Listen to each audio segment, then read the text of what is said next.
Ouais. Ça te dérange? Moi, ça ne me dérange pas.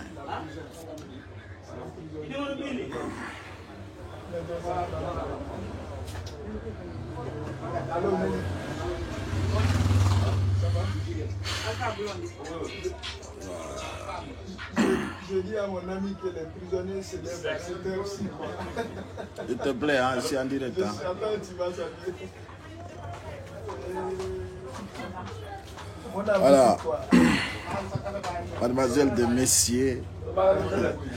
Paiku Sare. Ngal paingal la bangal. Nantungalinde. Paingangal nanda ede a paile. La salmina on lando sidong e jam. Noko kalko wondong e kajodor dong. Onong e wonti bemong e jati gibemong. La andi. Depuis 4 jours, je n'ai pas eu beaucoup de temps pour venir vous donner des nouvelles. Je suis tellement occupé, tellement actuellement, surtout au semaine d'or. Donc, la Euro Orlando Sidong et Jam, nous kalakawondong et kajodordong. D'abord, je demande un nombre de partage. Je suis dans plusieurs affaires quand même, pas mal. Donc la harde don yewta do panique fewndi don fewdo doni e kanji naya tati telen Conakry katawata don andi wado be video ji fo ko pay ko sare to ngaddanta on peji tawatara jilla e birdi. D'abord, je demande un nombre de partage. Comme vous le savez, on n'a pas beaucoup de temps et on ne peut pas répondre à tout le monde. Et ande yewti niveau ji ko tawata on ne peut plus répondre à n'importe qui. On ne peut plus écouter les gens qui nous classent, surtout les gens qui me classent jusqu'à mettre mon nom et me identifier sur ma page. Donc, parce que c'est un jockey, parce qu'on va attendre. Donc, chers Guinéens, chers compatriotes, je vais déjà la nombrer.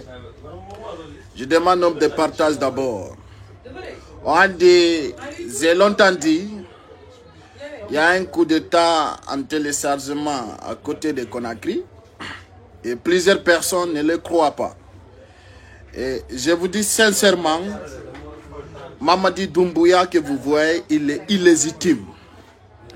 On a légitime Ande, on a légitime Django. Ande non e mapunde makondeng e momapi. Imo dogo de kakanji, imo jibi ndir de piji bouy.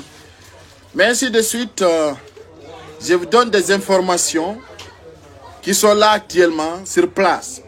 On a dit au déplacé que Oyaï et Kanji Naï, Oyaï Kan Samori, Oyaï Kan Makamboy, Oyaï Kan Alpha Yaya, Oyaï O Kan Wondo, kilomètre 36. Quand nous n'en avons quand nous avons une vision Macron, on a un problème Macron actuellement. Pourquoi j'ai décidé de faire cette vidéo?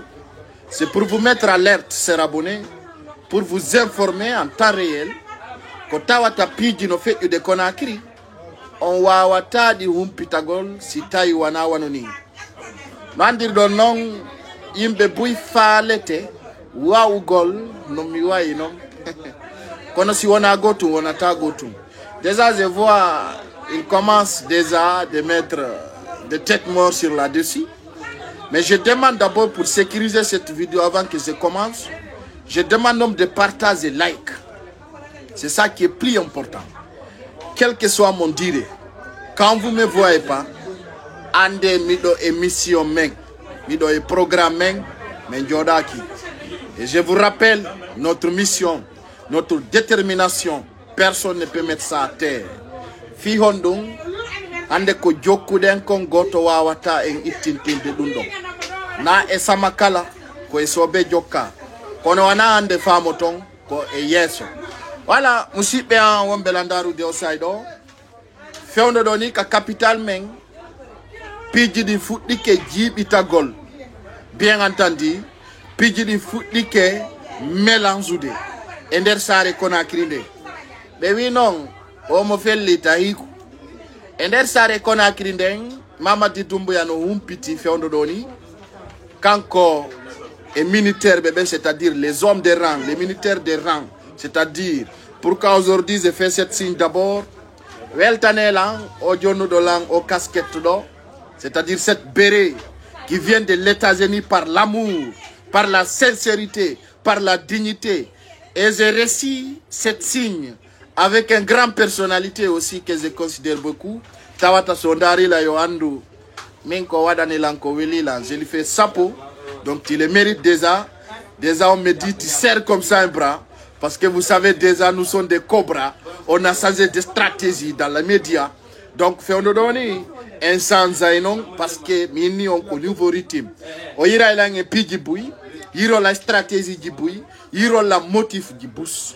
Musibe fenande den aki marsude ka sare meden fi wondu siga men no woda fenande den accay marsugol ka sare Conakry gonga ka reña tawata hande kadi piji yaltay tawata fenande marsata bawto kam yandintinni taw jamao e menen taw automonétisation ardari meden wadde mail gol combat burdo forude ko tawata on suma ko yimbe wi ko kaari woni men wadande ko kaari woni men wadande tawata harabe no andi fusu wadana men ko yore dignité amen hore litta men me meli dum alla ko watta ko be kala konko yanganida alla adda isabu nyande gono hebira be wi dimbaki nyande go adimba ki dimbetake pay ko sare no andi tinno mi halu no kadi minni si tawi buye bi opportuniste e monétisede be yennay on nene e baba fi hondum fi mbudi parce que ni wiyon wakilare o katambude ko arkise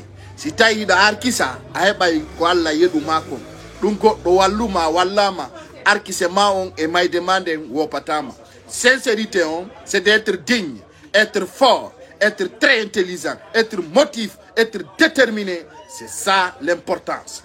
Sergine ser compatriote fewndo do ni ka fewndi den ni mi do yidi sendi tonde yewtere bawto ka humpiti don fewndo do ni be sunni ko wiyete kon parti IFDG on tele labe 16 mabbe on dum do fo no reni no suti piji no fejude di tawata en wadata di mise en scène parce que hande si fo wowli lagine pay ku sare halali haray lamungu ino moni hande si fo hali min mi halali haray be jibi hadi mi hala hande non sabu mon puissance mon expérience mon c'est-à-dire la salminado Mamadou Bari Belgium ami mon grand frère mon ami mon papa je vais dire exactement neddo si yidima arawana fi goddum arawana fi objectif arawana fi motif. Donc la personne qui doit être reconnaissant envers la personne. Je lui fais un bonsoir ce soir. Je sais que beaucoup de personnes m'entendent de loin de là, mais je demande nombre de partage. Ara musibe fewndo doni la weltano kala habboto do lang elerji tawata wawata la yugol tawata habboto ha téléphone mon mijo kon wadi tawata wawata la yide on side on. Donc je vous comprends. Taw monano lang ko tawata ko mi jokki ko nyande yaltiti on ande pay ku sare nati kadi e pijigo musibe ide ngardi andintingol ko fewndi ka sare meden kon ko tawata buyno fala humpita gon bawto ka tawata fewndo do ni Mamadi Doumbouya o fala mbudi buy parce que mbudi ko tanjitino ko hebugol o andi ko fo det inna alhamdulillah rabbil alamin ko wonden ko jokkugol buy sikkay ko samakala anana wobbe no fempo dano inna ngal payngal ko yalugol tu kambe gon be wayalude ha goddo hedobe andi ande sandari menen be hala be buri marde dol kadna fewndi do dans les plateformes. Vous comprenez? Sajeti menen be hala be buri marde puissance tawata ande buya men no yoba ambudi fi yo halu fi wobbe men jabali mi holli o rythme ji buy stratégie ji hande yiduda anyuda sabu mon woni pay ko sare il est incontournable. Dans ce sens je suis le seul blogueur yido est président de la République yida est opposant principal yida est ministre sabu modon na weltani parce que y a des tops qui vont venir on anda ko don woni gonga kanko woni combat musibe en wombe landarude fewndo do ni lagine nati e ko wiyete kon ande stress au fond du cœur stress mo Mamadi Doumbouya jogiti on ni ko kulol piji dan kulol non tawol o dadata ko huli kon Musibe mi boyo yewtude fi Mamadi Doumbouya nyande kala mi yewti fi makko atawa ko nde nyande ɓuri fama gol parce que c'est hali fi makko ko e nyemutu tum jara parce que do humpiti siɓe an no anini moƴƴa ka tawata ɓen fulɓe jokkuɓe Mamadi Doumbouya nyande go sofinay ɓe e hande ko fewndi ko capital Conakry militaire yoɓaka nde nyande ɓe yawno ka commissariat commune de rato maɓɓe bebini police on parce que ɓe réclami salaire maɓɓe on foppu no andi ɓe wi wo ko force spéciale jo arrêta ɓe rewi e ɗin piiji ɗon ɓe yahi ɓe bebini police o moƴƴa fankuɗen minni ko arta kon no arde ɓawto hande kanko Ammara Camara imo wujji mbuuɗi nokkeli buy mo distribuide ni Afrique ɗo ko tawata meɗen hendi réseau on meɗen andi fimu e nder ɗum noon kanko Ammara tellement que ko maapi parce que o andi sincèrement laamu ngu desuudo to woni envers maɓɓe o nani taw kanko Ammara ko holli onon jentotoɓɓen kon o wi wo fewndo ɗo ko anini lagine probléme lagine on ko profond hewta fiyo élection wowle jente moƴƴa hen ko ɗum minni on ato hewtude hande minnu noon Mamadi Doumbouya wana fof kutuɗo ɓawta kam yeeya mi waɗi mo vis-à-vis mi tawi neɗɗo on ko fenande woni ɓawo makko ko maguy minni o ɗo na neɗɗo duwa ɗon ni par ce que neɗɗo on sa yangike a yi neɗɗo anda e faalaɗo gonga e faalaɗo fenande si Mamadi Doumbouya yino faala paix dialogue yo terto assise national ɗum taw ko fenande ko mamaya kono woni e nder on stratégie maɓɓe o assise national maɓɓe taw aduna Allah fof pumpitike ko fenande ko maguy ko penale woni nder ton ko hunde tawore tawaka stratégie lagine on assise national dialogue c'est-à-dire e hino ko Mamadi Doumbouya woni huude fulɓe Fuutago tawɓe kañum uddita gite mum ɗen o ɓortete ha o gayna o yaha o watta musidɗo ma o ɓorama ha tawata no wawi no addiraɗa aduna o piitama o yaha o inna o weltina e musidɗo ma donc omo zuude e hakkille fulɓe ɓen tawata fulɓe ɓen famali fewndo o famata non parce que sa yewti on mo faalaka nande o famatama dans ce sens sa haalani ɓe gonga kamɓe ƴettama gaño senditema hen partage ane la vidéo fulɓe ɓen famata o sayi ɗo ko wonde ɓe ko ngalande par ce que ko trop tard Mamadi Doumbouya so daari o wullina e pullo ha o gayna o inna mo yaade o weltina pullo vous comprenez ce que je vous dis kono e hino ko wonɗen kon e ko fewndi ko saare meɗen kon ser guinéen ser compatriote fewndo ɗo ni minni on coup d'état hino e an téléchargement ɓe yiɗa noon nande ka haala par ce que ko ɗum woni gonga ka kono no gaddata o coup d'état ko sabu on ɗum ɓe waɗirta o coup d'état fi honɗum e honde tuma bien entendu en yewta e fi coup d'état on kono en haalata ko mbo wattamo ala kadi ka Mamadi Doumbouya e sapporta fita on coup d'état waɗ bien entendu minni on coup d'état on waɗay tawata kanko Mamadi Doumbouya wata yeddude parce que o trahisi ko wiyete kon guinéen jon ka nder armée non bien entendu là c'est très important ka nder armée division waɗi tawata guinéen ɓe ɓen fopp humpitike on division hande sa ƴetti e nder kanji ɗin hooreɓe buy elminte je l'avais dit avant aujourd'hui minni hooreɓe buy faalanoɓe hettagol par ce que ɓe huuli ɓe daɗirali ɗum jonno ɓawto ka humpitiɗen enen fo ko wiyete kon force spéciale ko rallié ka armée républicaine bien entendu ko ɓe rallié ɓe jeyaka e armée on dans ce sens e nder armée on tawata yiɓe divisi kan kala no faala représentude hoore mum ka capital meɗen kan kala no faala waɗangol hoore mum représentant desudo ko ɗum ɗo no wonno enen en faalaka ka leydi men ko ɗum ɗo wonno en yelanoki enen ko ɗum ɗo wonno en faalanoka ko yo organise élection parce que mo andi o wona légitime ko yo organise élection hara o ɗaɓɓali intérêt o yaha jonno ɓawto ka tawi o wawi divise de armée on sikkugol o divise ay fi o réunion maintenant il cherche à éliminer les armes lourdes dans les camps c'est-à-dire Hande Mamadi Doumbouya souci makom, c'est comment dessouder l'armée. Fa la dessoudugol armée républicaine. Honno woni dessoudugol be o itta dole e hore mabbe. O daynira officier buy mi yobay yaw wadon formation. Wobbe o wiya be yaha e Turki, wobbe winna o nabay be Arabie Saoudite, wobbe winna o nabay be Égypte, etc. etc.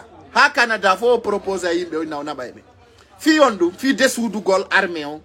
Pauto non katawata réunion dirigeance qui wadi e kanjidi et militaire be benjeti proposition pour se défendre parce que quand Mamadi Doumbouya o andi a joni armée on fala ma divisa go tonon ko ma o wada délégation o ara ho on sondari ko yata ton fo il va en mission mais mission en huis clos kono nder mo taw atat suudi tagol o ari ka kangal faya o yiwo ko bis je wadani be nane penale bis je pentirade woko dum wadani mais mission on wana dundon mission makon dans le sens quoi di mo kangal faya ya déjà quand Mamadi Doumbouya mo warno forestier be kander kandon tawata be militaire be fala noka Alpha Condé wada 3e mandat be wona nano yo Alpha Condé wada 3e mandat ben donc quand Mamadi Doumbouya wari o liquidibe pawto dum fe'i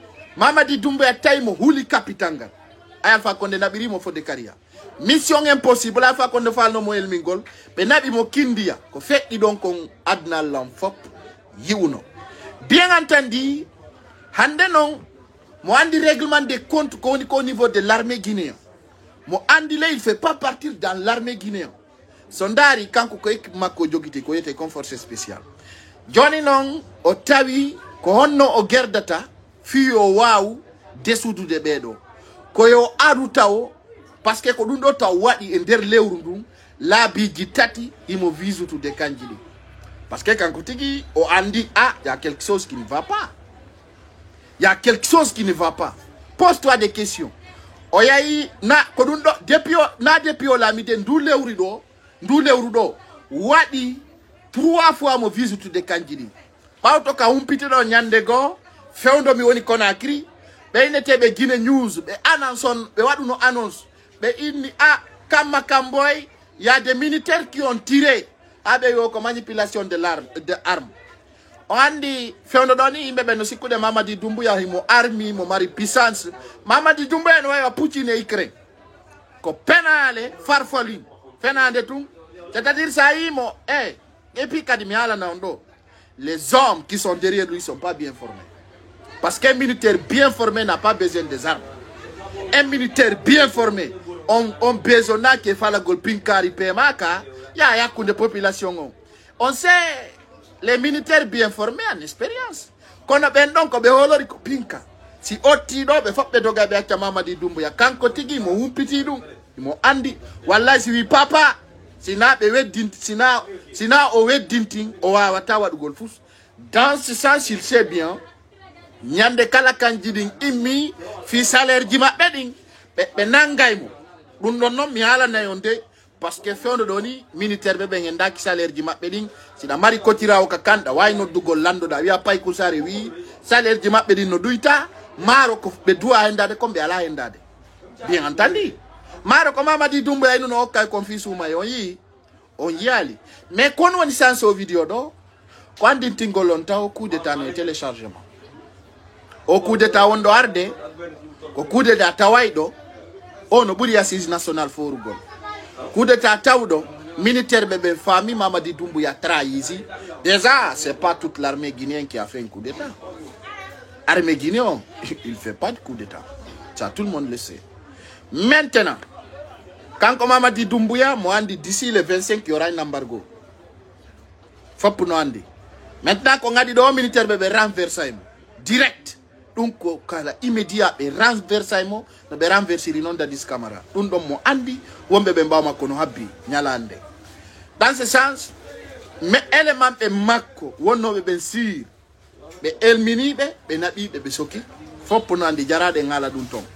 Dans ce sens konno wondo fio coup d'état wondo arde Mamadi Doumbouya no natu de kanjiding wiya wono wadde sensibilisation andi non ko honto bonantamo konde coup d'état wadata ko nyande kala wari o wi imo fala joni arme lourd fo ka capital yo ka ballié awa ko de nyande yiyo ton ko yurmi ko on andi fewndo do fo ko sensibilisation na do woni vision on ko nyande o arata o wiya jama wara mi do fala kala ko woni arme lourde ka capital yo yaw ka ballié fudori kan alfa yaya nabi kan samori nabi non parce que donc andi ko non tawde o juiniri Alpha Condé à partir de là je vous rappelle tous les militaires sont armés be mari ko yete kon arme secours si tawi non be andi be endota ko salaire mabbe on ils vont aller faire un coup d'état donc dans ce sens actuellement il est en train de courir aller au camp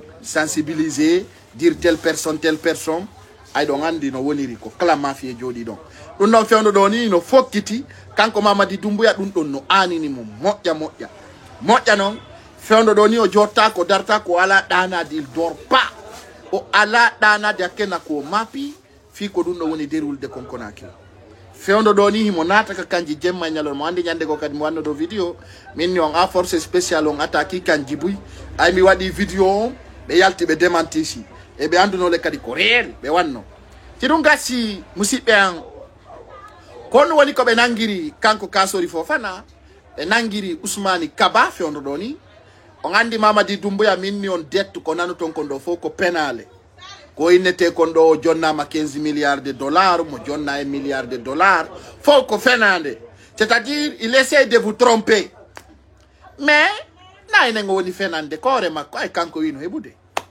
ender dun don non on 15 milliards de dollars ko wonno halde fimu kanko Mamadi Doumbouya mo sikkude be jonna mo l'argent espèce ay andi njofo ko njofo janga Mamadi Doumbouya illettré numéro 1 dans l'armée guinéenne nane tun ko ndi andi o ko d'accord oui ko dun tu waya garampe ko oui d'accord oui dun tu janga anda fus rienga ko minuma ko fi tun no dari ko bulaw be jetti dum be nadi karme kan woni criminel dans ce sens on a no be na nyande o nyande ibe adana 1 milliard de dollars fi soutien penale fus bawto ecciti ankin ka o yewti o yi o kanko ande kadi sizinji di ngaddetake joddine lagine o ani lay contrat konno o wayani detail contrat ara lagine ko feetu do hombo jettata 15 milliards de dollars jonna Mamadi Doumbouya o ko contrat rio tinto mi anda on fo ko penale be yoba e media din fi déstabilise gol jama on fi décourage gol jama on dans ce sens e ko woni ko haalude don ande o likadi fus ala ay fous ala sina fenande dans ce sens il a compris actuellement fewndo doni ko woni ko haalude e action jidi ngala yadude joni mbudi ko ni ko hendike ay fous o hendaki banque centrale on ko vidudo mbudi ala ay fous ala nder ton jono ko no fala wadugol c'est de attraper les ministres les anciens ministres parce que ande on angira Kassory Fofana fi règlement des comptes. Je l'avais dit. Kassory Fofana on angira mo ka maison centrale fi Kassory Fofana no wujjigo c'est pas ça leur objectif. Mais leur objectif aujourd'hui c'est quand benangi Kassory Fofana benangi Jane il avant des retours d'argent. Kombudi oni ko Mamadi Doumbouya fala.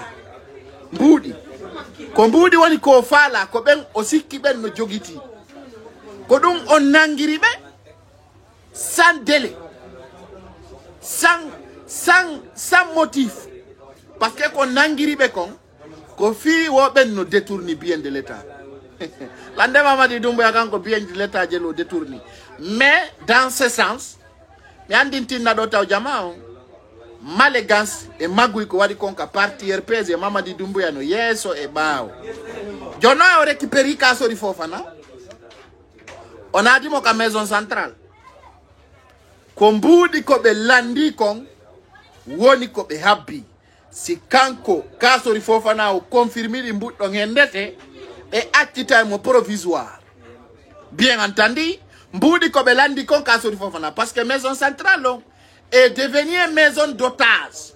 C'est-à-dire, on kidnappe les gens, on les met dedans, on demande une somme d'argent. John si benangima maison centrale, ko be baro ta fi population on ko wi gol jama on kari no détourni mbuudi bien entendu si be nabi mander ton be landoma somme d'argent sa yobi be yaltine sa yobali be dabba fenande be fawa yorema pourquoi be ni projet makonta o projet makon waday 4 à 8 mois dans ce sens ko fi yo yobu mbudin ko buri yawude parce que so yobali yo andu be yejjita e moton ça veut dire be wi taw o ñawetake écoutez attentivement hein be wi o ñawetake 4 à 3 mois 4 à 8 mois fiyondo mais pose-toi cette question fiyondo be inama kanko o ñawetake 4 à 3 mois iwo mo bonni mo détourni mbudi parce que be jettimo en otage quand Mamadi Doumbouya a projet de Sikuno de Hobirambu de Hebad, Johnny il est obligé de se retourner vers les anciens ministres, comme Bantamaso, comme Damantan Albert Kamara, parce que Bedo, Guinée be digne no Andi, wana fait un dodo, au doigt no benangu de c'est avant maintenant. Avant maintenant, au doigt no be nangude. Bien entendu, Johnny non, dans ce sens, comme il a besoin d'argent,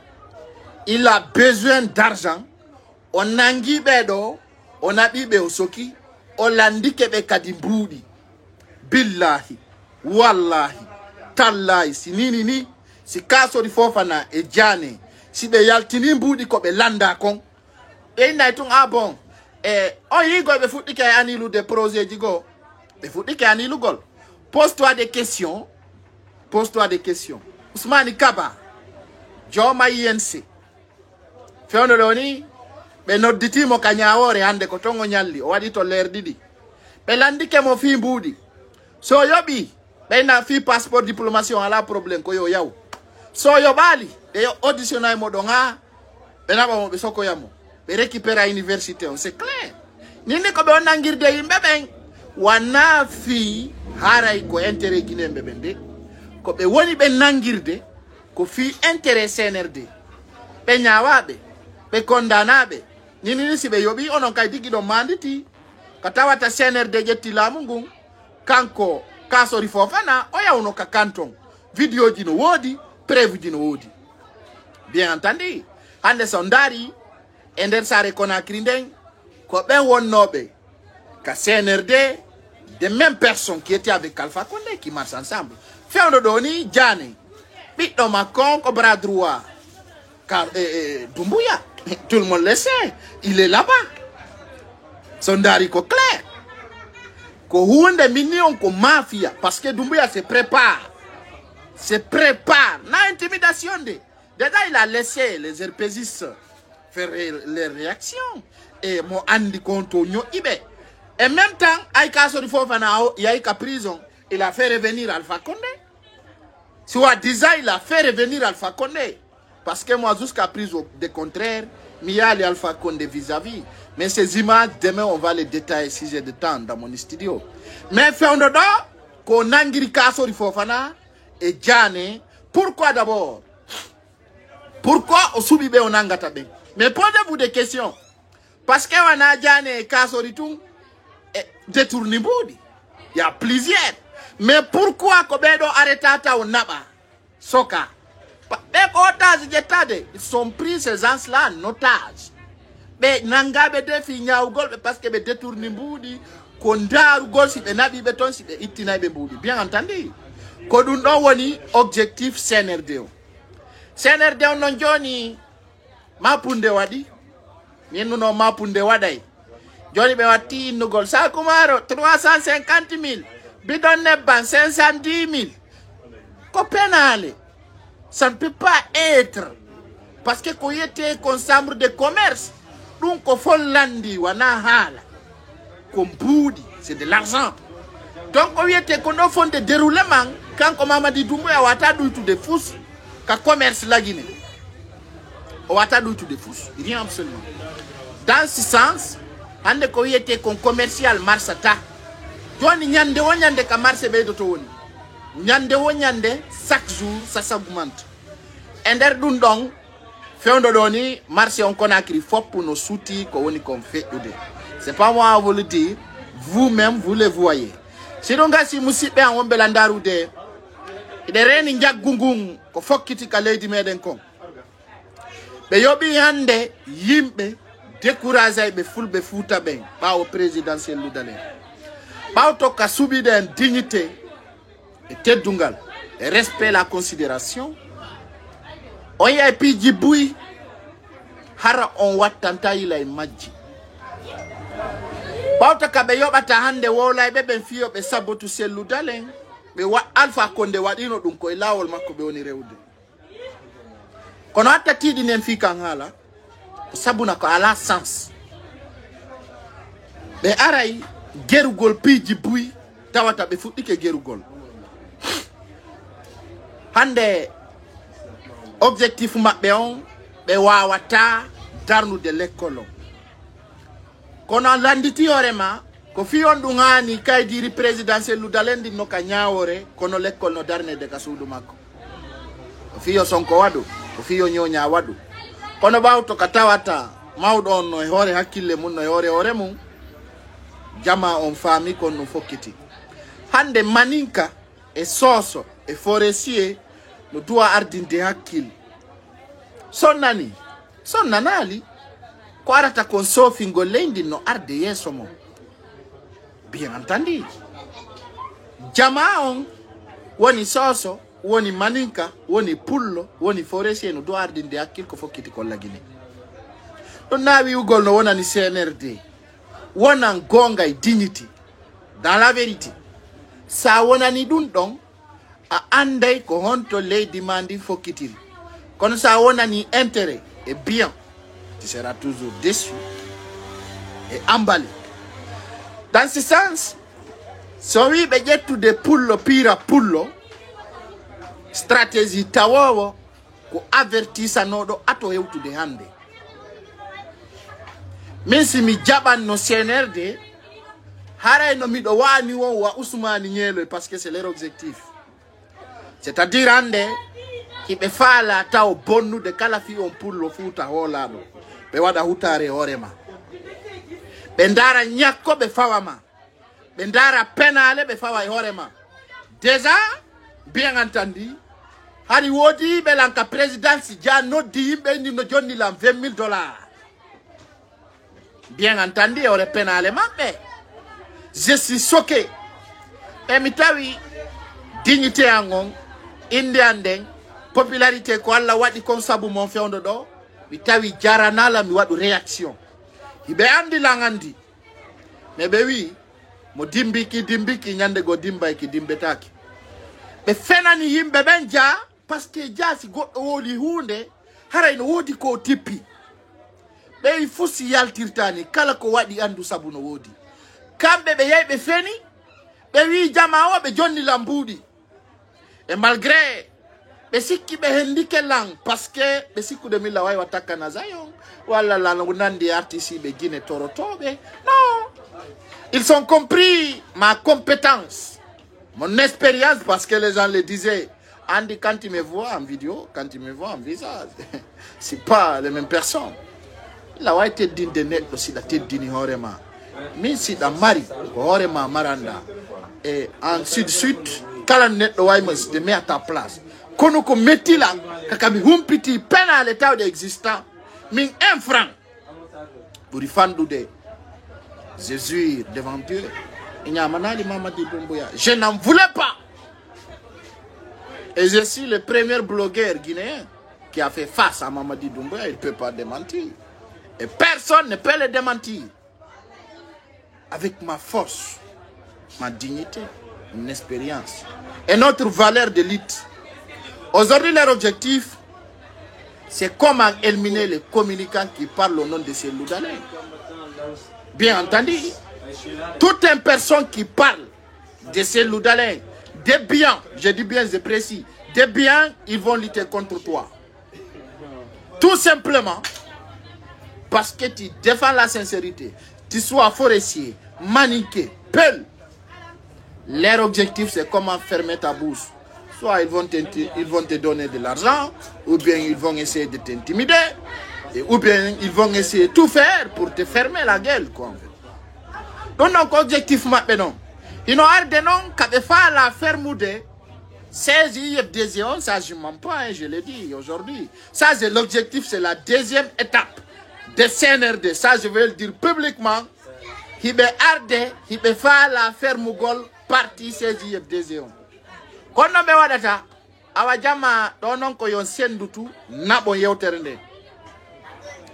Hibe fa la fermude parti kala ka IFDZ mari 16 be yoba yimbe be sunna di chudi no yurmi.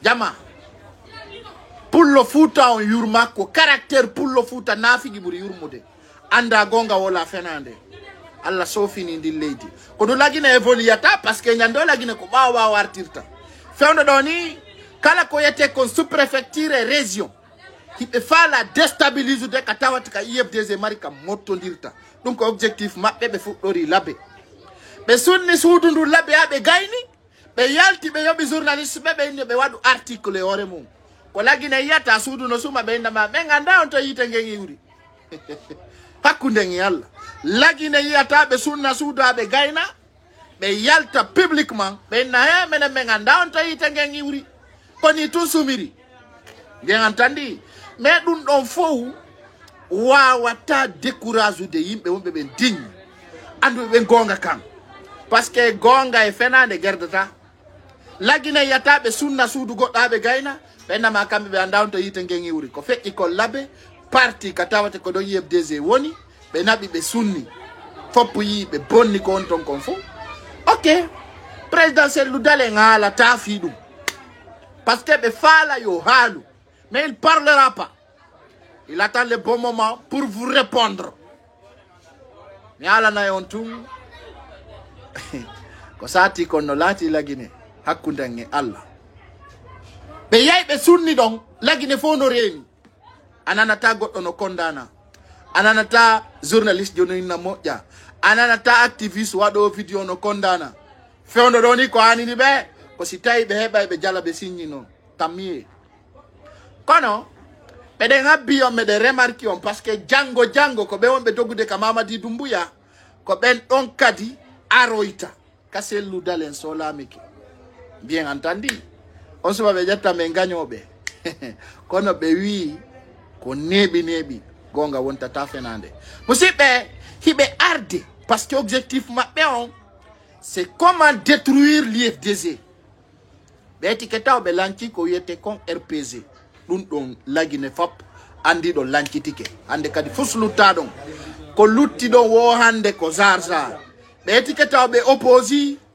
ko dun andirton no hawni Ndare no CNRD lanciri au parti yete do RPZ Arc-en-Ciel président Kokon be titawo be waddindiri kala ko yete ko militant et sympathisant be waddindiri fop be jetti Paul be waddindiri e Pierre be waddindiri fop pa be gayni be artiri Alpha Condé be nabi Kassory Fofana be sokiri mon pourcentage j'ai montré d'argent que Kassory Fofana a mis en table mi are jango lugolo ni détail musibe am do nongasi ande hala tafi Sidia Touré nder leydi Conakry ndiri parti makonko maydo ande sa jetti lansana fuyante awata halude Ousmani Kaba be danni nira mo woni wa buuzi wada pass dano ko do men nion lagine no arde katawata ko be noddu selludele ben na monsieur le président à mon excellence on vous remet le pouvoir ande ko wadi min nion dum jama o mi hala ikangala wabe na no c'est de la bruit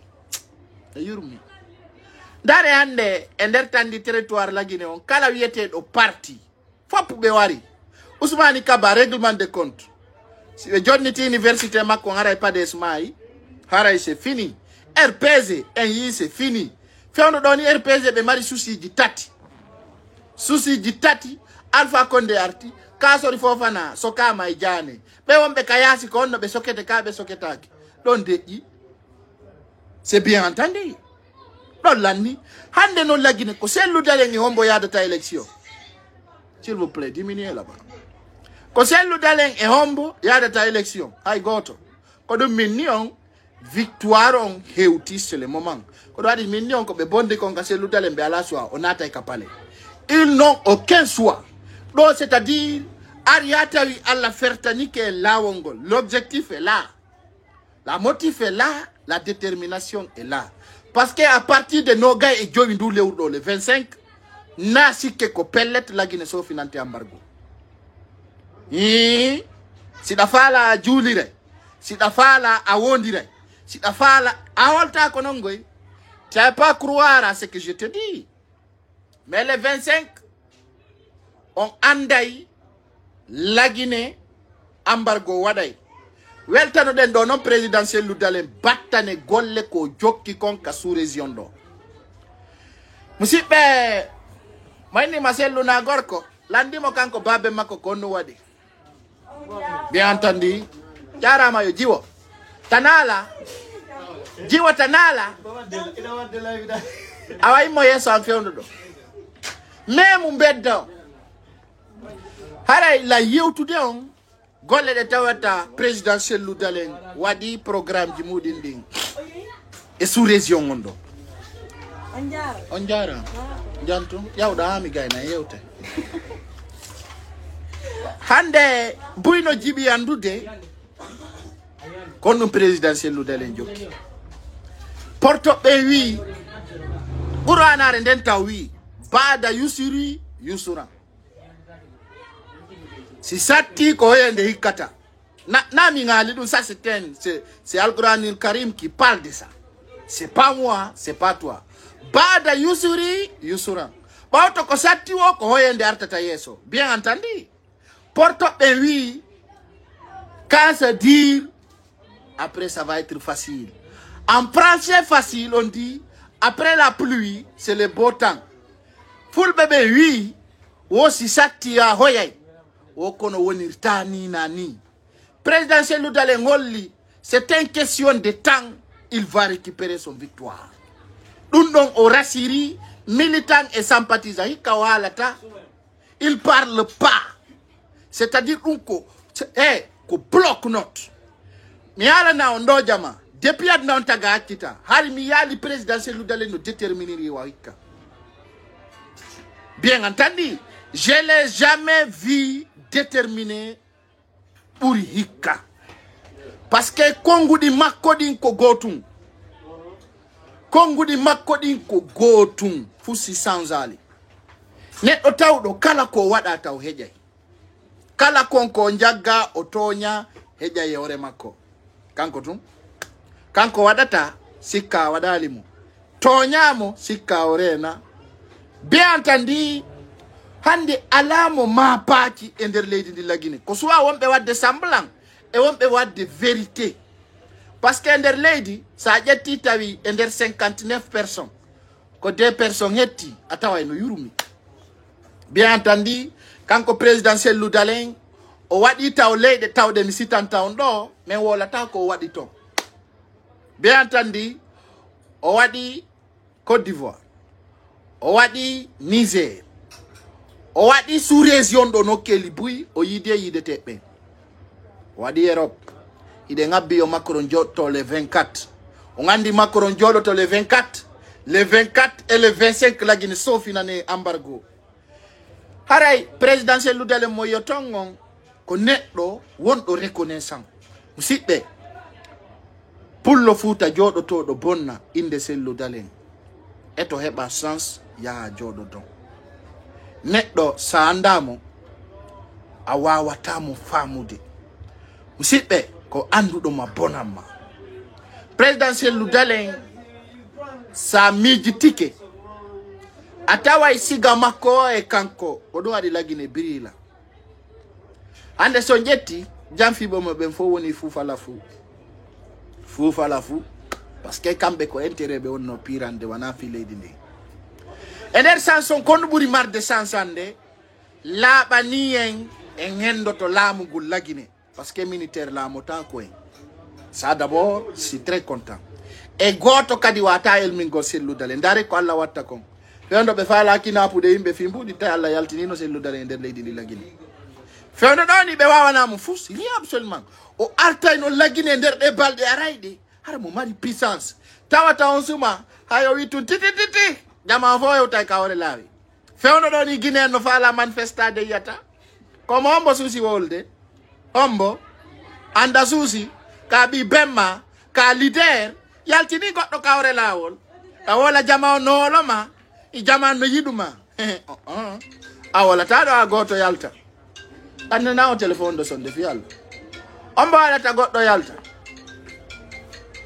ode telephone ji mon di silence lando no haldo wada silence si lando lendi no halde ga wada silence yo combattant yo memi ne dunka yasi on famille dans ce sens les gens ont compris aujourd'hui hande kombo hombo wa yaltinde goto pette tandi territoire la Guinée o FNDC be kala holdo do be sekay mondu ko goddo woliti mouvement pompang goddo ngi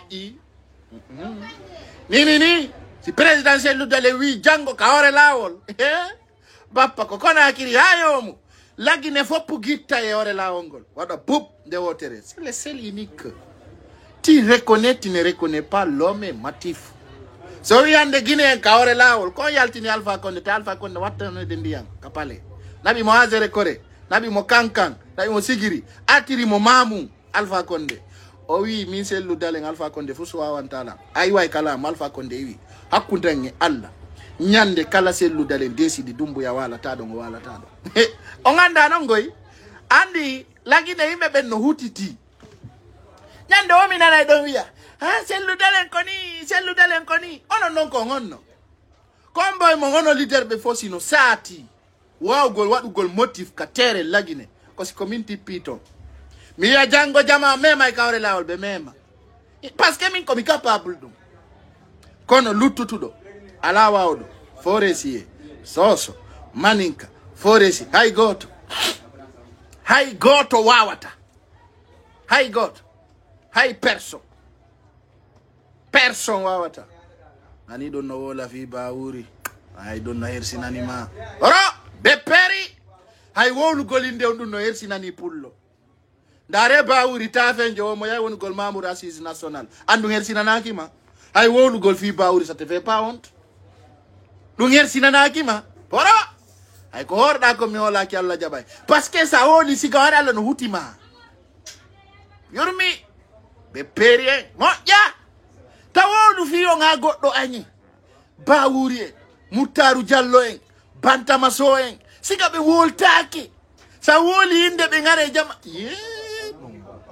woko sansi bantamaso sa woli inde be tarala no huluma tertu sa komantiru mi yar lanaki ma c'est pas bien siga ben inite taki ala ka ben hikki sa ali inde ben ça risque d'avoir un crime contre l'humanité Aliuba fu yala Aliuba imbe sa poala ba ma kode duno kadimi ala na us Aliuba na même pas 10 milita aku si ko Mario yalti mingali wi na banela video mako wi mo mimi Aliuba o ala 10 personnes wonbe ba mako ko militant IFDZ ko so woni weldi militant IFDZ ya komantamo wala omru Aliuba wa hombo andi Aliuba militant job foso ala Aliuba foninke menge Antoine Mianda honnoe Eli Kamanoe Bawurien Ousmane Kabaye du voko penale on be mari milite ebe yaltinigo ande be wala ko parabol be wolata il parle pas direct yo be wolu dum boya no du fay be fendo da yona penale jama on yalta den penale kon Aliuba ma comme il Aliuba 10 militants wala ay hodo makko ngo wotanta na opposant Aliuba il cherche des points ben do foko happy woko si selu diri be ba place ko do woni ko don be happy ino ga di buy wado di video fala di wadu gol parti di politique no arde kon si kudon buy no arde on ya do politicien ko no ko nganda hakundange Allah billahi wallahi kono foko penale si be woni yore mabbe be wadi video ta 500 personnes d'arabe ay mari yimbe foko penale terte on birdi penale Aliuba mi nali ko aroita kono fewndo do en tant que celle dale n'existe pour le vote en tant mari parti minno fenay tous tapale on tigi seko min pay kon sa reali donc dans ce sens no wodi yimbe taway be ko gonga kan wondo ngon yida ay no yida gonga goddo alna gonga tumono dum yimbe wado be video jara bata 1000 partage par video moi ça ne me concerne pas c'est pas mon problème faut que vous savez la sincérité d'abord de la bite d'un blogueur. Donc dans ce sens, hande assise nationale, ben habiton premier imamon, ben habiton kari. Honto assise nationale resisi, ay goto. Musibe, wombe landar de feondo do. Anda kirde. On andi ko fi jama on alete kono son commenti do fi wobbe go mi halata parce que on fala tum mi halu fi ma moi je parle pas min ko marbe be hakkil mi yoti data wana fetu be donc il y a des gens là quand vous l'écrivez là moi je parle pas de so njetti hande wano inete do Ousmane Gawal wondo ka bita do paccu do bulawjo fi mo yamba live ujo hande Ousmane Gawal ko ndungo mari Ousmane Gawal ay Gawal ka mabbe be yidam hay goto fala ka fi makko Moutaru Diallo ko don jetto ton exemple jidin ko clair on va min ko mi wadi ha pour le foot andita o Mamadi Doumbouya min c'est moi qui l'a fait depuis min Mamadi Doumbouya merde est-ce que pour le foot ngiti fi makko min ko mi ya ni Mamadi Doumbouya sa wadi ko halda kon nous sommes derrière toi sa boyliti mais yilti ke baoma je le dis à Conakry précis à Kindia vidéo n'existe. Le moment que j'allais saluer notre papa, la Djibino, mais artikona akirimindi kadijama Mamadi Doumbouya incendi la wol. Parce que, quand Aldako wanadu woni wadde, au sens stratégie, c'était clair. Je n'ai pas cassé la sincérité. Bien sûr, on n'a pas peur de personne de lui dire la sincérité. Mamadi Doumbouya est qui? Son papa n'est pas plus que mon papa, comme dit Mamadi Condé Madik sans frontières. Il est militaire, je suis citoyen. Il n'est pas plus fort que moi. Et personne ne peut interdire personne d'aller en Guinée. Handeni si adjo yani la Guinée miti poto. Direct. Mi adja mi nyanda mi no mi ay la Guinée mi ya onoka. Mi ay la Guinée deux fois. Handeni si adjo yani kadi mi ay. Mi adja kade. Donc dans ce sens, ser Guinée, ser compatriote, ko sakki tortendo yewtugol ko fibe artisibe bulawbe o andi sayi neddo o tori ke ha fewndu ko mayata yo ardin hakkili so e artiste Guinée jama be yangoto ha be wawa jeli sayo ko bernde den musiddo an wondo landarude artiste Guinée ko bebi o yonatabe kono kala artiste jo fala do avenir mu e bien mu yeso yo reno e manipulation Mamadi Doumbouya son impliqué que ko wiete ko assise nationale on liba e hore mo parce que men halani on kala natudo e der dum men boycotay mo bien entendu kala artiste jo natudo e der ko wiete ko assise nationale haray atraisi peuple artiste jo min nataya wawa jene alpha kono andutu ko o population wondo lettede wona on nabanede nada na mbudi minani Mamadi Doumbouya no fena fenande nde o wata wadugol epi taw be kanko dum ko dirta en ko watta oyi wo walla yo ngono artiste be ben o walla li taw element be makko ben element andi mo ni so dante padal ki ko wattoda andara e taw Mamadi Doumbouya e force spéciale ko wondi ko ngemum o sokkinali be abe hari kono nyamminta o nyamminali force spéciale ko woni ko mbaaw makko o nyamminali ben kono o nyamminta artiste Guinée do waywa uddita ya hido waywa bulawbe hido waywa laifu i kono Mamadi Doumbouya ni tawalla ono wayon wallude o watti donka o watti nyasidin o walli miskino be tampube ben o walli handicapé kanko o walla to kanko ko fala do wallede ko fenande o wawa tawadande bintalali suudu ko mingali bernde Mamadi Doumbouya de wata wadde dum il fait semblant qu'il est bien mais il est méchant il peut pas o wawata jode non daron ko feƴƴata ko o wawata ala musibbe on wonbe landarde piji buyno feƴƴude kasare men ka tawata fewndu do ni tan on no fandi ay ko yan no firta ko sati sa hewti e niveau ji go ja ay batatan ko dum batti mi jomba sina dum jami wadanta on nyande o video Allah so fini jombugol fewndu do e nder duubi didi ko ni mi woni wonirde sina dum on accay la yiwgol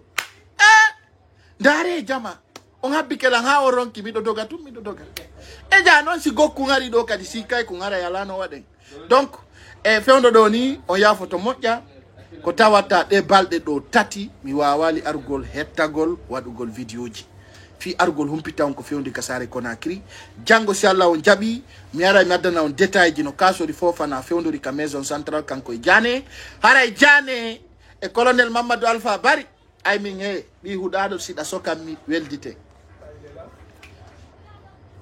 kisa je dis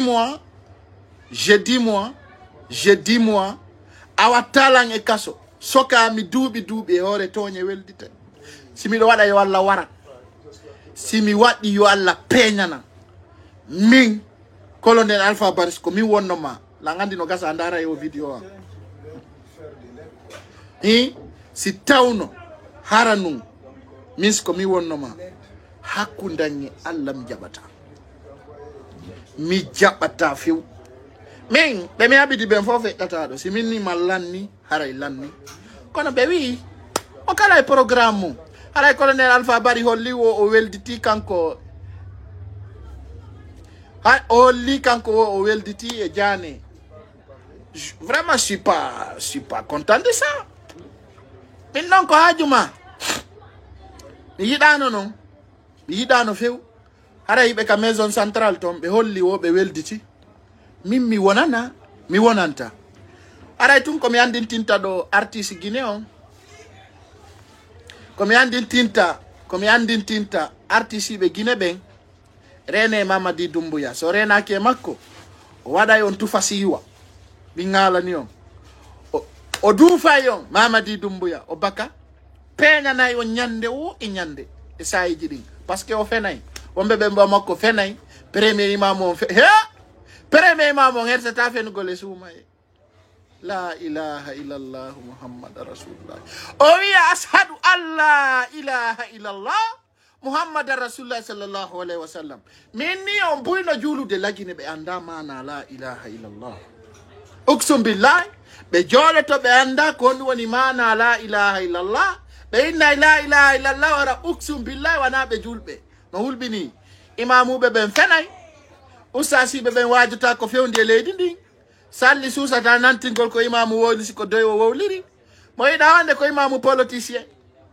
laggine leydi ndin no hulɓini laggine leydi ndin no satti haray ko ɗum musidɓe ko tawata fewndo ɗo ni mo kala no maapi haray komi toroto jama on mi andintinna on soit mobilisé sattede e tampere no arande on ka leydi laggine à partir de nogayi joyi kala marɗo feere maaro yo soodu wallina de wallahi mi yeeya saku maaro 1 million menen commerçant ko Allah perdini ko min haalani on ko ñande kala satti men ɓeyda prix sa yi a sotta men naada ka nde stock men mara haray jama wallimɓe piiji ɓe ŋabbite wujjoɓe no arde Conakry ɓe wujjay jemma e ñalorma lagine haray hay wuppuɗa liluɗa ɓe wujjay e naɓa ɓe yeyta ɓe sooda Conakry kadi mi toro jama fulɓe ɓen ta ñawlo e goto ñamade nani billahi quand tu donnes quelqu'un crédit à Conakry il va pas te rembourser. Faut pas donner crédit. Si tu vas donne l'argent espèce. Terminé. Ça j'ai timboudi. Awa libe hakundenge Allah ahettata. Ahettata ande kala ko wadanda Guinée njoko sadaka. So ya nyawlo mo 10 000 ando hokumodi. Donc pay ko sare no salmina on lando sidon e jam. Haray tu vas saluer. OK. Haray den e jam. Ko andintingol on tun mi wawata arde mi ronka humputugol ko mi fewndori haray o yipa ngangal no laba fewndo do hakkudange Allah accane men he jama kabe yimmi obe ya selang afetu na ko nyawlani de Allah sa wi pay kusare ya payngal barkinangal sa wi pay kusare ya gido jama sa wi pay kusare ya o defante do rotte yetu sa code sa wi payngal sare wiya yiɗa accana sa fala ka mayora pay kusare yawodamo mayora sa watti teddungal men ɓanta fima pay kusare jallanta jidira gaɓɓonde ko siɗa mari ko enen sa ala ko marɗo o min nami ɓe yimɓe ɗon aray ko ɗum musidɗamo ɓe landaru de ande kadi hirama haray ko ɗum o hiru a weeru Allah dando en heege danda en hersa kono suuma e ko waaju haray ko ɗum musidɓe kala faalaɗo lammiɗo ɗo min noon so Allah jaɓi ñande fini weeti o paygal ngal no labba eppi barki no weli yo Allah okkoren barki okkoren kala ko falɗe danda ko hulɗen minute Donc, je vais dire au revoir mes abonnés.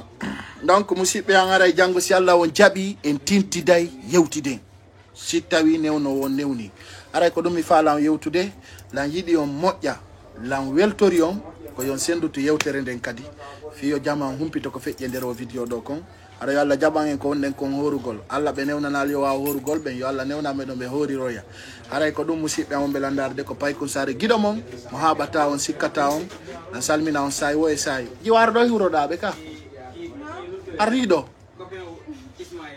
argoy miiɗa jiwo komo jogoy uggina ɗoynaɓe helo arga ar ɗo innuɓe helo inno on jarama On jarama. hande kadi mi ari Hande kadi mi ari. hiwra gollon Hura gollon. hiwra gollon Hura gollon. miɗo yiɗi yo Miɗo yiɗi yo. o pullo ɗo ko haji ok je me dis au revoir bye bye bonne nuit hasta la vista